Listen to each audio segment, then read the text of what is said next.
There is a moral decay occurring in America. I mean, just go shopping. You know, go to Target and see these little like tween girls and these like little teenage girls dressing like sluts with like short pants. I took my family to Lake Compounce, and you wouldn't believe the way these kids are dressing. I mean, it's like, unbelievable. And now birth control pills can be given, morning after pills, death pills, can be given at age 15 without parental consent, but you can't even I mean, there's how many things that are against the law for a 15-year-old that they can't do. They can't drink alcohol, but they can get birth control. They can't go to a movie that's for an R-rated movie, but they can get, the morning after death pill. It's just unbelievable. Society has come to this point where we're moving away farther and farther away from morality, and nobody can deny it. The movies are all horrible, and they're all like, it's either sex or, slick sex. Same thing with the music business. It's all sex, sleaze, and disgusting stuff.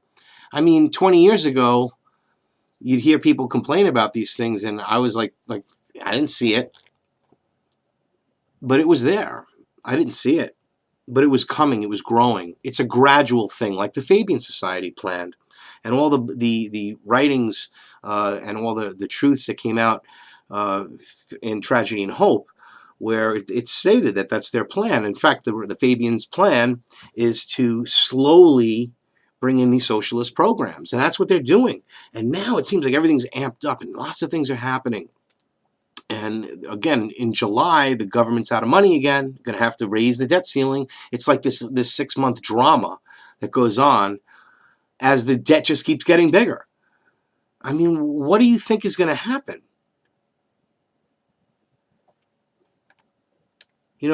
Everybody's more interested in watching Beyonce and Shakira get all slutty in the rain, and that whole thing, and paying attention to American Idol and all these TV shows. And wages are stagnant. Our wages are at the 1997 levels. It's unbelievable.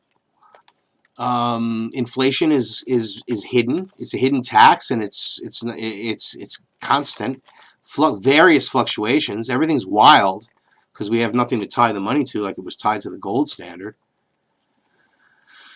We're in some serious trouble, ladies and gentlemen, and I feel the need to explain that the things with the IRS and this whole thing is connected to the Council on Foreign Relations and the Federal Reserve Crime Syndicate. It's all connected. And look what this criminal organization known as the IRS has done to America. They ruin people's lives. They literally ruin your lives because they say you have to pay a tax that is unconstitutional. But nobody complains because they made it law even though it goes against the Constitution. That's right. You have to have apportioned taxes, indirect tax, and you cannot tax people's wages. They're taxing your everything. Same thing with when they tax your property in your local community, your local town, or your local state.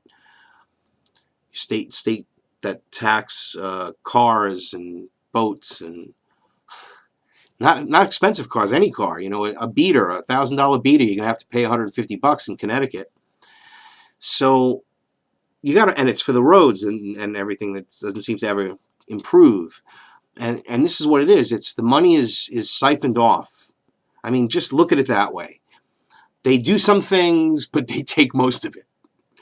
In fact, it was proven in the Grace Commission, 100% of what is collected is absorbed solely by interest on the federal debt.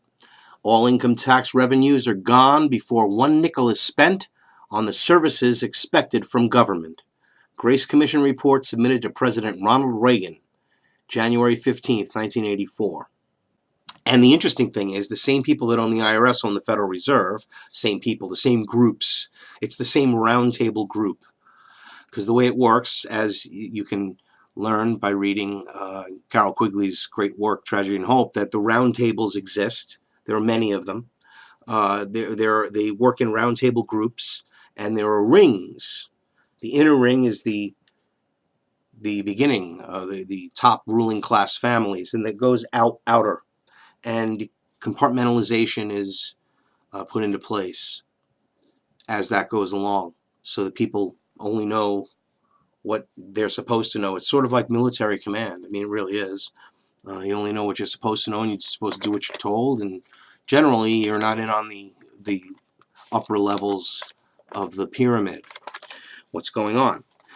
And that's how it works. And then some people are just absolutely not aware at all that they're part of the cog in the wheel. If you work for one of these criminal organizations, like, Council of Foreign Relations, as an aide or something, you just, I'm just working on foreign affairs. You don't know what's going on. You don't realize that. Same thing if you work at McDonald's or Goldman Sachs or Visa, Waste Management, National Endowment for Democracy, Carnegie Middle East Center, ConocoPhillips, Visa, and Boeing. All of those companies are involved in this CISPA. These are all the CISPA sponsorship. They're trying to control the internet, ladies and gentlemen, and they're actually getting hacktivists, people to hack into the internet to cause corporate fascism into these companies, quote unquote. So they'll be doing corporate false flag attacks on themselves to state we need to do something about the internet. And the National Democratic Institute is one of many tentacles descending from the U.S. State Department and its National Endowment for Democracy. Now, here's where the money goes. You're saying, where does all this money really go? Well, it goes to pay interest on the debt. Okay, then where does the money that we are using go? That's not, where is it? That's the money that they print, and they keep raising the debt ceiling. Oh, are you starting to get the picture? Great. All right, moving along. So what we have here is the National Endowment for Democracy is a front. And despite the lofty mission statements about promoting democracy worldwide, the interests they represent are clearly those of the Fortune 500, including big oil, retail, media, banking, and defense. The convergence of corporate financier interests pervade the U.S. government from the top. Think tanks that direct U.S. policy at home and abroad, and out at the bottom through corporate chaired and funded NGOs that oversee the execution of this policy. And it's the Brookings Institution. You got the Carnegie Endowment for International Peace. You've got Robert Miller, a corporate lawyer. You've got doing his thing there. You've got the U.S. Chamber of Commerce, Larry Liebenow. He's a chief proponent of SOPA, ACTA, and CISPA. Yeah, they're total globalists. Center for International Private Enterprise. And Anne Marie Slaughter, U.S. State Department, Council on Foreign Relations, corporate member, and director of Citigroup. How nice, a little Rockefeller chick there. Okay, Anne Marie Slaughter. Also, we have Dick Gephardt. Remember Dick Gephardt ran for president? Well, he's a U.S. representative, and he's also a Boeing lobbyist, Goldman Sachs, Visa, Ameren Corporation, and Waste Management. He's a corporate consultant, lobbyist, and he's now director of the Ford Motor Company. What do you know? He's a supporter of the military invasion and occupation of Iraq in 2003, for those that don't remember. This is just how they make things work. They work together through the Council on Foreign Relations, which sets the policy. They have the false left-right paradigm, the Republicans and the Democrats battling it all out, but meanwhile, the left agenda continues going.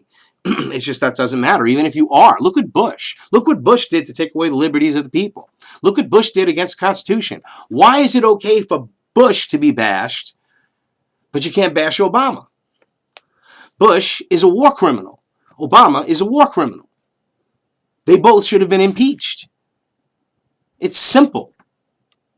They defied the Constitution, listening to NATO, taking orders from NATO and the United Nations, Obama. Lied about war and getting us escalations in this war with the weapons of mass destruction lie. I mean, do we forget these things? And then everyone's so slick. I mean, they got this mind-controlling, Slick Willy thing with Obama. Everyone just loves him. He's like a rock star or something. Or he's like, I don't know, Jack Nicholson. Like if Jack Nicholson was president, he'd rob you blind and you'd love it every minute, right? Because he's Jack Nicholson. Well, is it right? I mean, pretty much on target there. I mean, and then the morality of our country is descending so quickly. Like I said, the way these girls are dressing and the movies and it's always death too, this goth thing, and like these vampires and death is just so big, and skulls, and you walk around, you see people getting with their shirts and they got skulls on and they got skull tattoos and all this negative dark shit. And I never really paid much attention to it until I started to realize how influenced we are by society and how farther and farther away we're getting from God. Now, I'm not a religious zealot at all. In fact, I don't go to church, okay?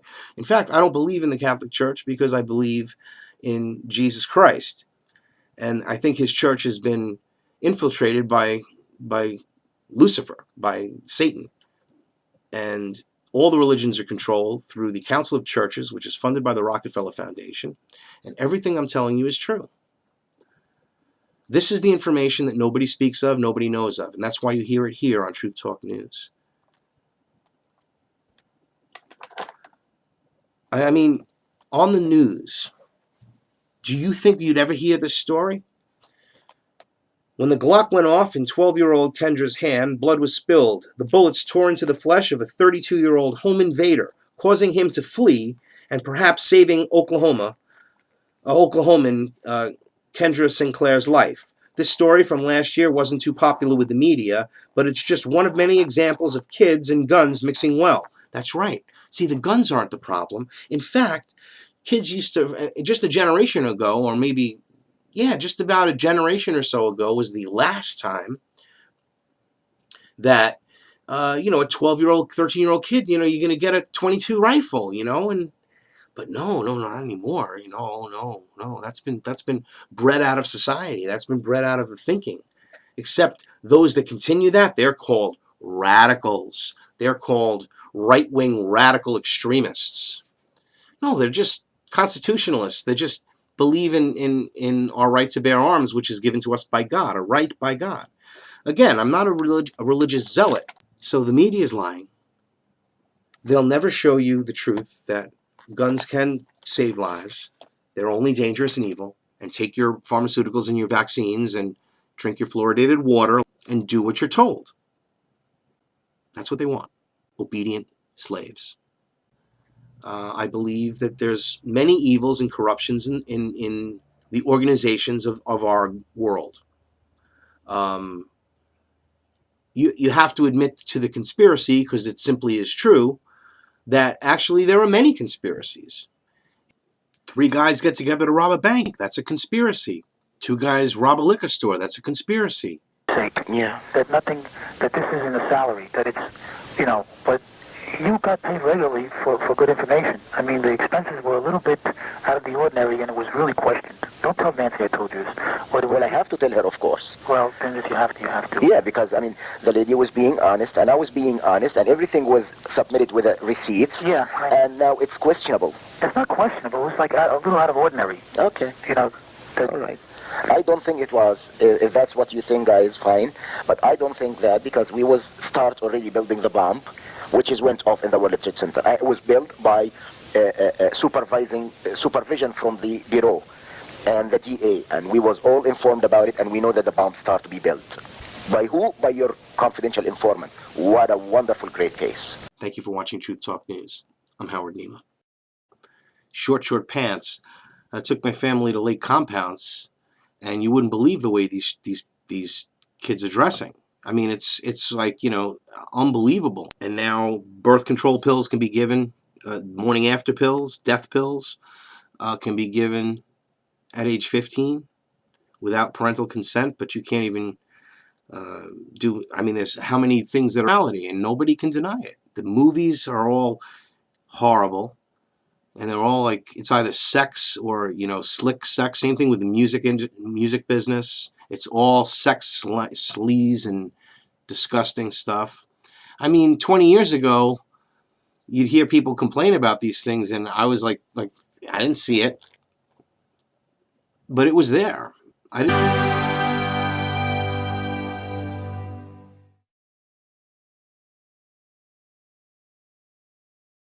There is a moral decay occurring in America. I mean, just go shopping. You know, go to Target and see these little like tween girls and these like little teenage girls dressing like sluts with like, against the law for a 15-year-old that they can't do. They can't drink alcohol, but they can get birth control. They can't go to a movie that's for an R-rated movie, but they can get, you know, the morning after death pill. It's just unbelievable. Society has come to this point where we're moving away, farther and farther away from morality.